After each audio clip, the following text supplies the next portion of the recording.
Lahat po ng mga sinasabi po ng ating mga kaibigan ay nagkatotoo. Yung ipinapaabot po nila na tahimik yung panahon natin, walang hangin at saka nag-iipon po ng trahedya. Nangyari po yung paglindol na. At saka doon sa sunog po doon sa Tondo, no, hinulaan na po nila na mangyari po na masusunog po doon. Ngayon po, kasama po natin si Tatay. Dahil po, lalo na po ay mayroong pagyanig po doon sa Sambonga at saka doon sa Liti, ay napakadelikadong sign po ito para sa Dabiguan. Sana po ay hindi po ito masundan po ng malakas dahil po ay sobrang pagka-deform ang nakita po nila. Tay, ito po ba talaga yung nakikita po ngayon doon sa ilalim po ng lupa? Di ba, gipaabot man ninyo ba na nagnormal naman unta to? Di ba? Ayay ka. Oo nga. Sinabi po ng ating kaibigan guys nung nag-usap kami, sabi po niya nga sana ay wala pong pagyanig. Kung meron tayong masagupa na pagyanig, ito po ang delikado sa Dabiguan. Meron po siyang ipapaabot sa inyo para po ay malaman po ninyo ang mga sign nito para sa kalamidad. Tay, ipaabot natin, Tay.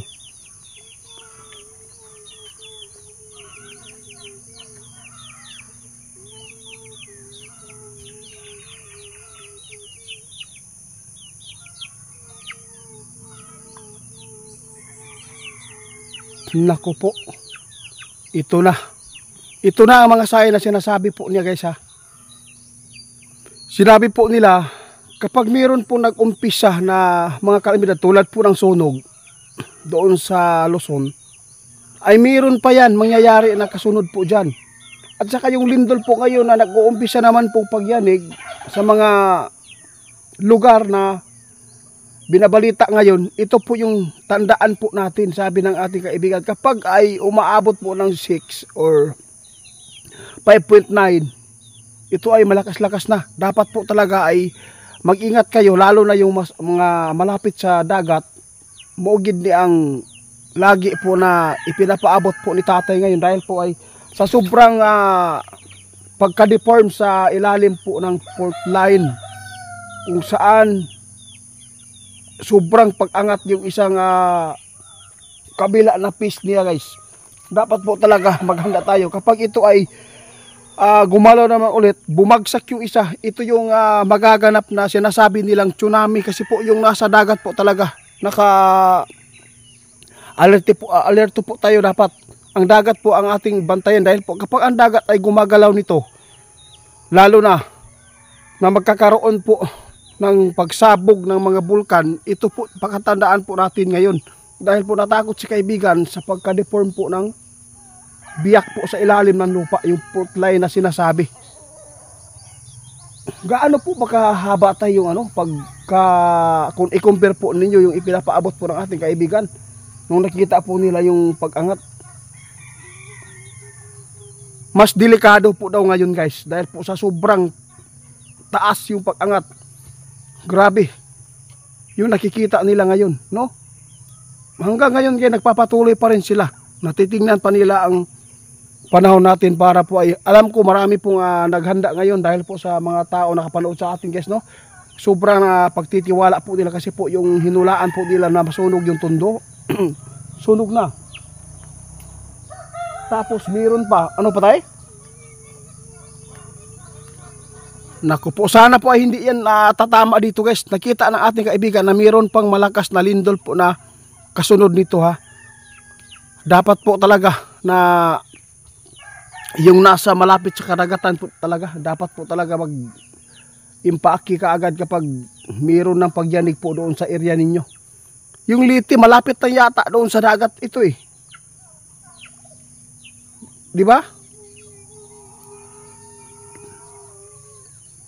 Malaking pagsubok po talaga ang ating mararanasan dito ngayon sa 2025 guys, no? Ilang yanig na sa 2025 January, parang marami na, di ba? Kapag ito ay bumagsak tay, kung patuloy po yung pagyanig, posibleng magkaroon po talaga ng tsunami. Pero kung hindi naman po aabot po ng mga mahigit 8 yung lindol, ay hindi po talaga tayo pwedeng magpanik din. Pero marami po talagang building na guys, no, mawawasak nito kapag aabot po ng 7 or 8, no, kahit pa gaano pa yan ka tigas, kasulid yung hinalo yung simento, kung ang kalikasan ay maningil na sa tao, buhay ang kapalit. Ito po yung sinabi ng ating kaibigan. Kaya kagabi tiningnan po daw nila, kaibigan, sobra na talaga. Hanggang ngayon guys, nagpapatuloy pa rin. Unti-unting paggalaw po yung fault line na sinasabi po niya, na umaangat pa lalo. Delikado ito. Pag nasundan ito ng pagyanig, ito yung pinakamalakas na pagyanig guys. Haabot ng 6. Yun po ang nakita, na estimate ng ating mga kaibigan. Kapag ito ay nag-umpisa yung paglilindol po, maghawa-hawa yan, no? Mayroon kasunod yan, tulad po ng sunog, di ba? Anong nangyari sa sunog ngayon? Naghawa-hawa, no?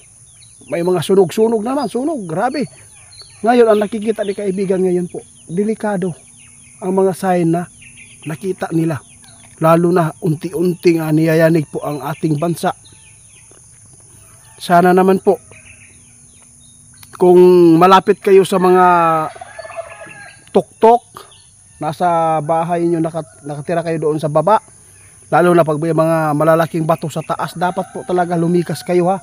Huwag po nyong hintayin na matabunan po ang inyong bahay ng mga bato na malalaki kapag ito ay umuga yung lupa, di ba? Delikado po talaga, tay. Dapat po ang ating paghandaan, hindi lang po paghanda, kundi magdasal din po tayo. Salamat sa update, tay, ha. Oo, alam ko, tay, kung yung iba, kung nagsasawa sila, ako hindi naman tayo magsasawa dito, dahil po ay ina-update lang po nyo lagi yung panahon po namin dito, at saka tinitingnan po ninyo kung wala po bang mga masamang pangyayari sa mga tao. Ngunit hindi po natin maiwasan yan, kasi po may mga tao na matigas din ang ulo, tay. Patay guys, grabe yun.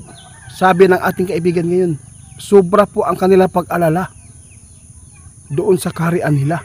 Dahil po, iba ang kanilang nakikita nung biyak sa ilalim at nung isang linggo na in-update ng ating kaibigan Linyo.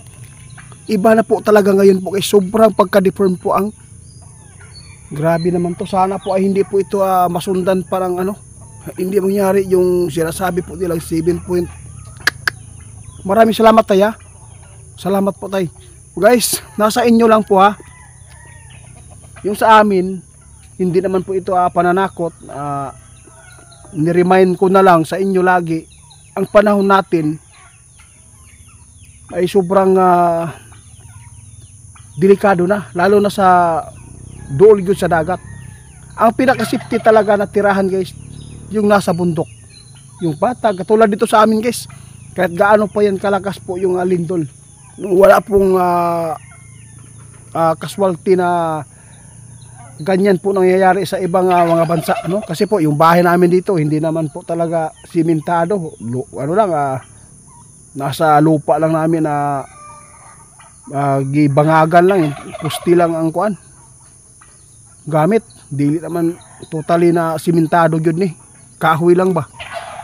Ang delikado mo nang daghang kaayong casualty na sa kinabuhi mga kuan kaning mga taga syudad gyud.